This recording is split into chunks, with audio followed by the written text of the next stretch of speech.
Hello students, आज जो हम लोग बात करने जा रहे हैं that is of parallel line and transversal lines. तो सबसे पहले हम लोग को डिस्कस करना है व्हाट आर पैरेलल लाइंस। तो हम लोग जानते हैं parallel lines are those lines which never intersects,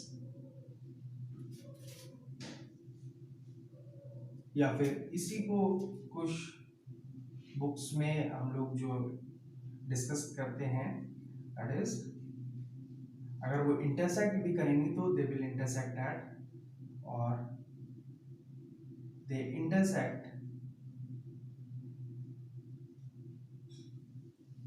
at infinity, अनंत पे जाके वो मिलेंगी। तो जैसे कि हम लोग एक देखते हैं रेलवे ट्रैक्स जो होते हैं वो पैरेलल ट्रैक्स होते हैं और वो कभी नहीं मिलते हैं। तो ये अगर मेरे पास दो रेलवे ट्रैक हैं, एक ट्रैक ये है मेरे पास और दूसरा ट्रैक ये है,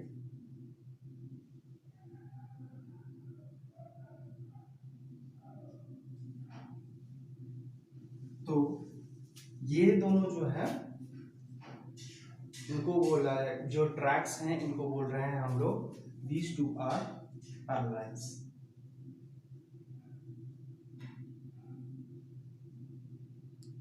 और इन दोनों ट्रैक्स के बीच में आप लोग देखे होंगे कि कुछ एक स्लीपर्स बैठाए होते हैं, कुछ इस तरह का स्ट्रक्चर होता है वो, और इन दोनों ट्रैक्स के बीच में रहता है।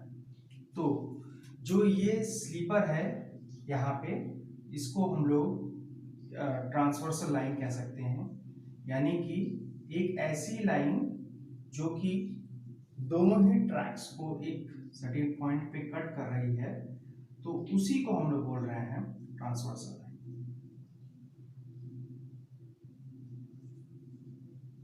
तो ये जो स्लीपर है यहाँ पे दोनों दोनों लाइन दोनों पैरेलल लाइंस को टच कर रहा है, तो यहाँ पे कैसे ऐड कर रहा है एज अ ट्रांसवर्सल लाइन। तो बेसिकली मेरे पास पैरेलल लाइंस क्या है, parallel lines are those lines which either never intersect और if they intersect at infinity. तो दोनों के बीच में बेसिकली जो एंगल होगा, ये जो एंगल बना रहे हैं ये इंटरसेक्ट कभी नहीं करेंगी। तो ये हम एज्यूम करते हैं कि दोनों के बीच में जो एंगल है that is equals to 180 degree.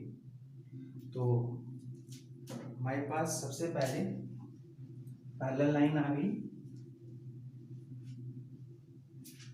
तो एज्यूम करते हैं हमारे पास दो लाइन है ए बी और दूसरी जो लाइन है मेरे पास दैट इज सी डी।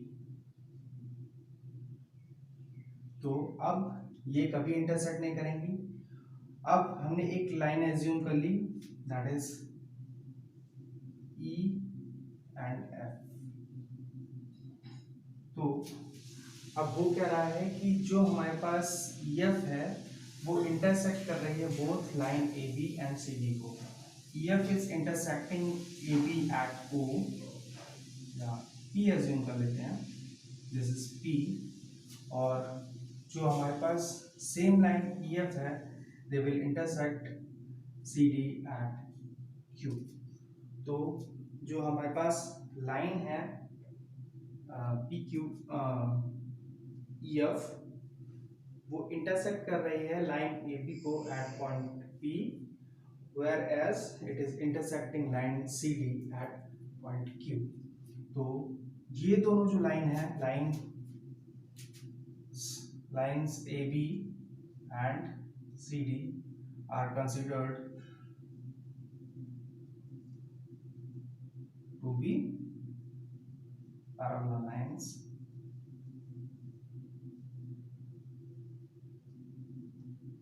वहीं पे मेरे पास जो EF है, EF is transversal line and it is because because it is intersecting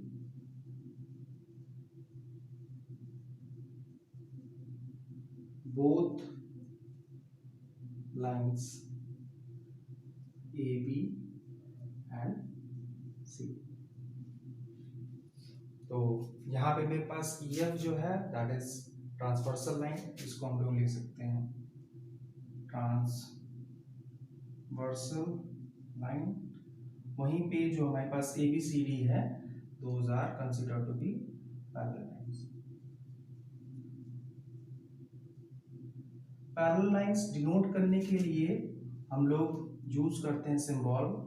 तो हम लोग लिखते हैं line AB is parallel to line CD। तो इस तरह से हम लोग डिनोट कर देते हैं कि मेरे पास जो लाइन AB है that is parallel to CD। ठीक है, इतना आप लोग नोट कर लीजिए इसको पॉज करके। उसके बाद नेक्स्ट हम लोग आगे बढ़ते हैं।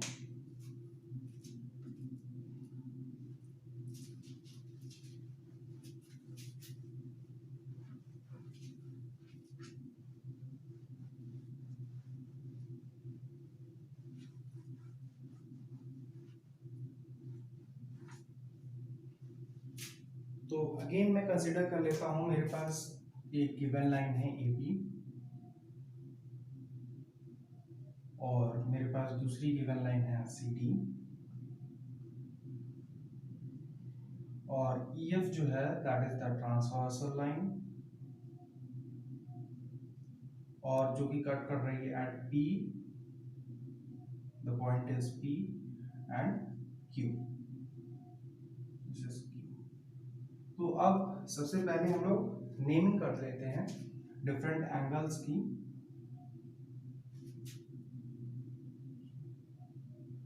तो let us consider this is angle 1, 2, 3 and 4। वहीं पे this angle is 5, this is 6, this is 7 और 8। तो अब इस फिगर में मैं different types of angles related to parallel lines and transversal line discuss करने जा रहा हूँ।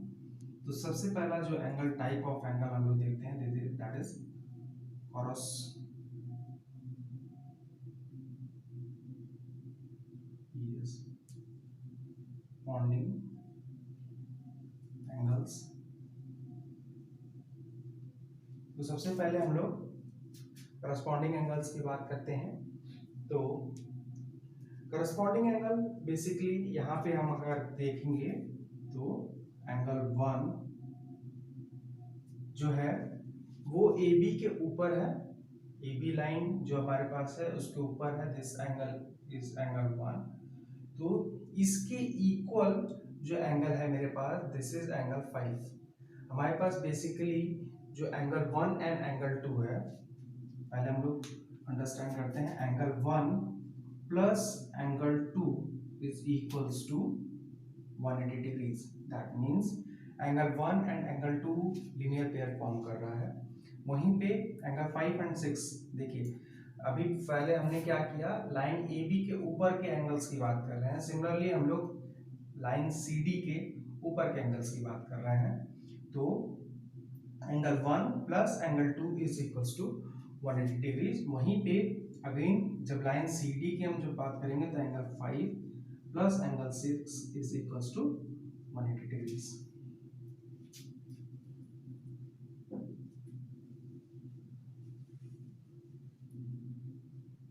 तो ये दोनों angle 1 and angle 2, angle 5 and angle 6 they are forming linear pairs.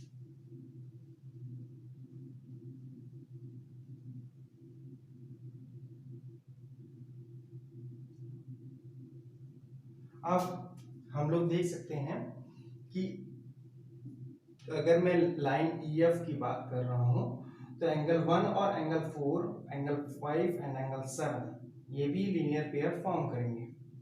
तो बाय यूजिंग सम प्रॉपर्टीज हम दिखा सकते हैं, we can prove that the angle 1 is equals to angle 5। Similarly अगर मेरे पास angle 1 is equals to angle 5 है तो हम बोल सकते हैं कि मेरे पास यूजिंग दिस टू प्रॉपर्टीज कि angle 2 is equals to angle 6। Similarly मेरे पास angle 3 is equals to angle 8 होगा और angle 4 is equals to angle 7 होगा। तो इन सभी एंगल्स को हम बोलते हैं corresponding angle. Angle 1 is corresponding angle of angle 5। वहीं पे angle 2 is corresponding angle of 6। वहीं पे angle 4 is corresponding angle of angle 7 और जो हमारे पास चौथा एंगल आएगा that is angle 3 is corresponding angle of angle 8।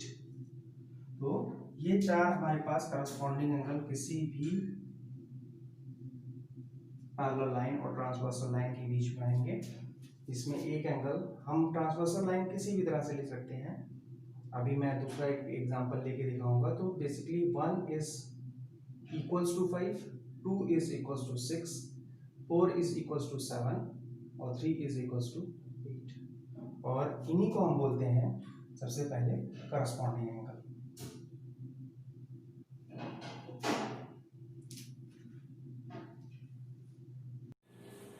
हमने करस्पॉन्डिंग एंगल की बात कर ली तो उसके बाद में हम लोग बात करते हैं सबसे पहले इंटीरियर एंगल।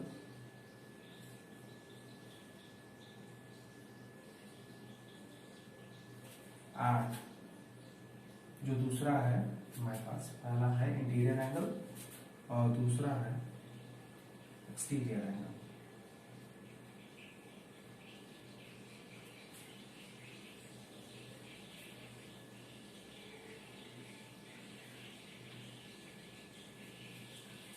तो जब हम लोग इंटीरियर एंगल और एक्सटीरियर एंगल की बात कर रहे हैं तो हम लोग देखते हैं कि हमारे पास जो लाइन AB है और CD है, इन दोनों लाइंस के अंदर में, जैसे कि यहाँ पर हम लोग देख सकते हैं, इस रीजन को हम लोग बोल रहे हैं इंटीरियर और इस रीजन के बाहर वाला रीजन, चाहे वो AB लाइन के ऊपर हो और चाहे CD लाइन के ऊपर हो, नीचे हो, तो this is called as exterior और इसको भी हम लोग बोल रहे हैं एक्सटीरियर। तो इन दोनों लाइंस के जो बाहर का एरिया है that is called as exterior और इन दोनों लाइंस के बीच में जो भी है area that is called as interior. तो अब जो भी एंगल्स हैं हमारे पास इस इंटीरियर रीजन में, हम उसको बोल रहे हैं इंटीरियर एंगल्स और वहीं पे जो इन दोनों इस रीजन को छोड़ के जो भी एंगल है those are called as exterior angles. तो इंटीरियर एंगल्स की बात करें तो एंगल 4, एंगल 3, एंगल 5, एंगल 6, ये जो होंगे ये चार हमारे पास हैं इंटीरियर एंगल्स। वहीं पे जब मैं कंसिडर कर रहा हूं तो एंगल 1 एंड एंगल 2 ये हमारे पास हैं एक्सटीरियर टू लाइन AB और वहीं पे angle 7 and angle 8 are exterior to CD। तो हमारे पास जो भी इन दोनों लाइंस के अंदर में जो कि एंगल 4, एंगल 3, एंगल 5 और एंगल 6 है, those are called as interior angles. वहीं पे एंगल 1 एंड एंगल 2, एंगल 7 और एंगल 8 इनको हम लोग बोल रहे हैं एक्सटीरियर एंगल। तो इसके बाद हम लोग नेक्स्ट देखते हैं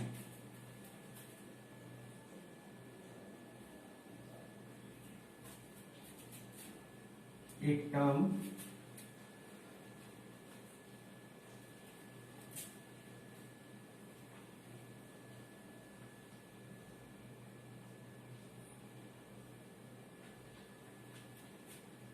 जो हम लोग को देखना है दैट इज अल्टरनेट एंगल।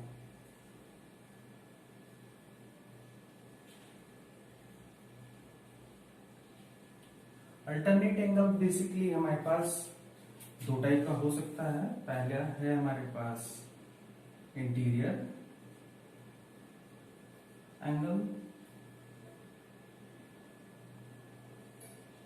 और दूसरा हो सकता है हमारे पास एक्सटीरियर। तो हमारे पास हम अगर एक इस टर्म को जान लेंगे, हमने ये दोनों टर्म्स देख लिए हैं।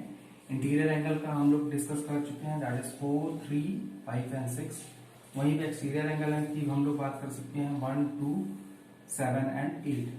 तो सबसे पहले हमको जानना पड़ेगा व्हाट आर अल्टरनेट एंगल्स, और उसके बाद हम लोग इंटीरियर और एक्सटीरियर की बात कर लेंगे। तो हमारे पास हम दोनों चीज जान जाएंगे, इंटीरियर अल्टरनेट एंगल्स और एक्सटीरियर अल्टरनेट एंगल्स।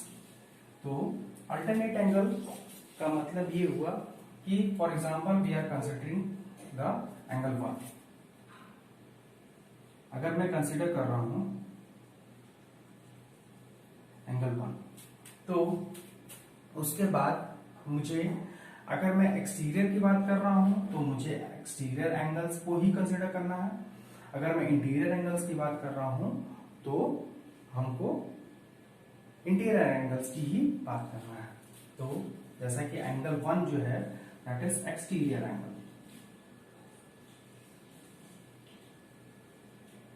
तो हम एक्सटीरियर एंगल्स की ही बात करेंगे। तो 1, 2, 8, 7 and 8 are the exterior angles. तो अल्टरनेट एंगल फाइंड आउट करने के लिए हम क्या करेंगे कि 1 के बाद हमारे पास 2 आया और उसके बाद हमारे पास 8 आया। तो हमारे पास जो सीक्वेंस बन रहा है दैट इज 1, 2, 7 एंड 8, ये हमारे पास एक्सटीरियर एंगल है। तो अगर मैं 1 एंगल को कंसिडर कर रहा हूं, तो अगर मैं इस साइड से ट्रैवर्स कर रहा हूं तो मुझे 2 को छोड़ना है और फिर मैं जब 8 पे पहुंचूंगा that is the alternate angle. वहीं पे सिमिलरली मैं इस साइड से भी ट्रैवर्स कर सकता हूं और जब मैं इस साइड से मूव कर रहा हूं तो मुझे 7 को लीव आउट करना पड़ेगा, छोड़ना पड़ेगा, और फिर अगेन मैं जो पहुंचूंगा दैट इज एट 8। तो 1 and 8 are called as the alternate angles. Basically अगर मैं बात कर रहा हूं यहाँ पे, जैसे कि हम लोग देख रहे हैं that is 1 is exterior angle, तो 1 and 8 जो है those are called as alternate exterior angles.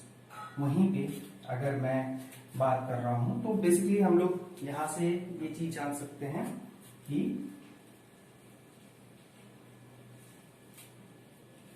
मेरे पास angle 1 and angle 8 are alternate angle.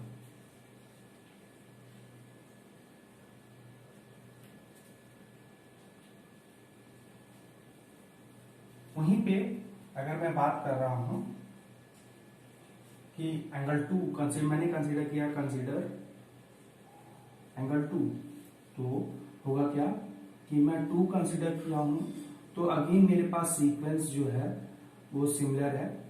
तो जब मैं इधर से ट्रैवर्स कर रहा हूं तो मुझे 1 को लीव करना पड़ेगा और अगेन मैं 7 पे पहुंच जाऊंगा।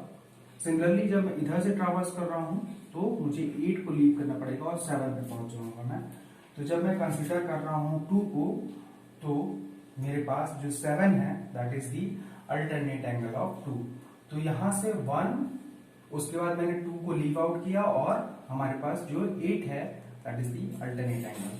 वहीं सिमिलरली अगर मैं 2 को कंसीडर कर रहा हूं तो 2 को 8 हमको छोड़ना है और उसके बाद जब मैं पहुंच रहा हूं 7 पे that is the alternate angle of 2।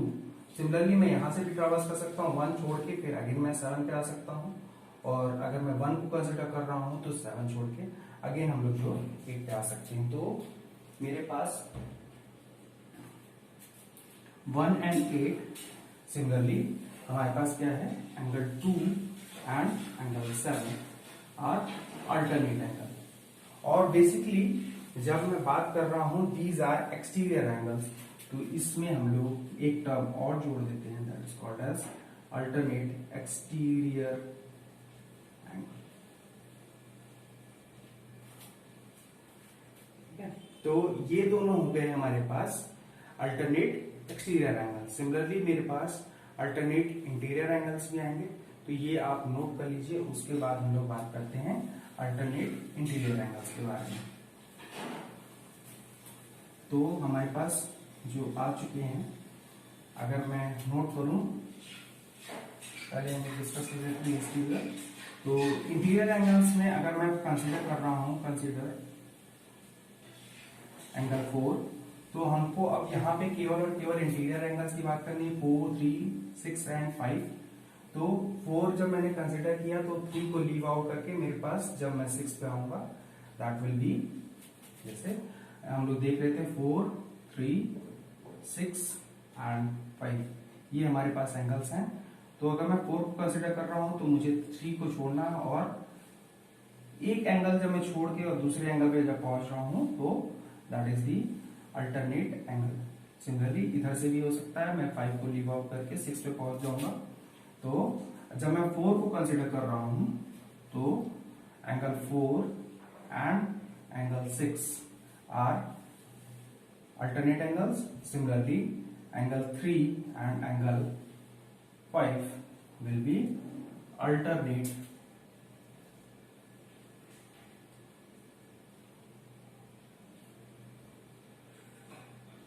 Interior angle. तो ये आप नोट कर लीजिए।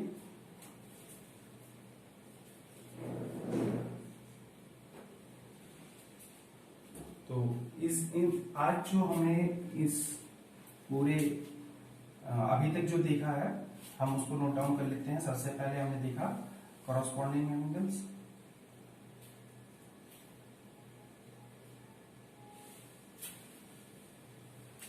तो हमारे पास जो करस्पॉन्डिंग एंगल है that is angle 1 and angle 5। दूसरा जो हमारे पास है एंगल 2 एंड एंगल 6। सिमिलरली हमारे पास एंगल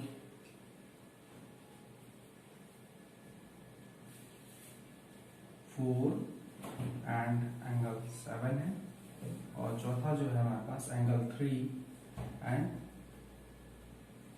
एंगल 8। वहीं पे हम लोग इंटीरियर एंगल्स की बात करते हैं, तो हम लोग बात करते हैं पहले अल्टरनेट इंटीरियर एंगल। तो हमारे पास अल्टरनेट इंटीरियर एंगल्स में दो आते हैं हमारे पास, एंगल 4 एंड एंगल 6, और दूसरा जो आएगा that is angle 3 and angle 5। वहीं पे अगर मैं तीसरा अल्टरनेट एक्सटीरियर एंगल, तो अल्टरनेट एक्सटीरियर एंगल में हमारे पास आएगा एंगल 1 एंड एंगल 8। वहीं पे तीसरा जो एंगल दूसरा जो एंगल आएगा मेरे पास एंगल 2 एंड एंगल 7। अब लास्ट जो है दैट इज इंटीरियर एंगल्स, जो हम लोग को डिस्कस करना है।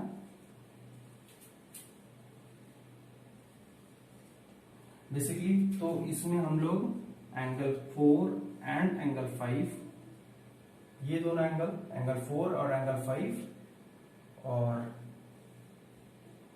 दूसरा जो है मैं कंसीडर करता हूं एंगल 3 एंड एंगल 6।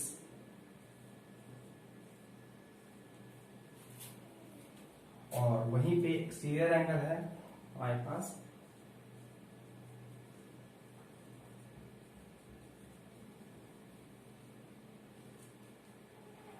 हमारे पास पहला है angle 1 and angle 7, angle 1 and angle 7, और दूसरा जो है हमारे पास that is angle 2 and angle 8।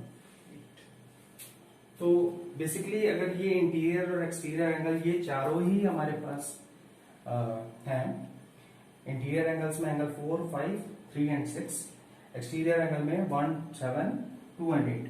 But मैंने इसको ऐसे इसलिए लिखा है क्योंकि the sum of angle 4 plus angle 5 will be equals to 180 degree, that means they form a supplementary angles. तो इस वजह से मैंने इसको सेपरेट आउट कर दिया है और इस फॉर्मेशन में डिनोट किया है।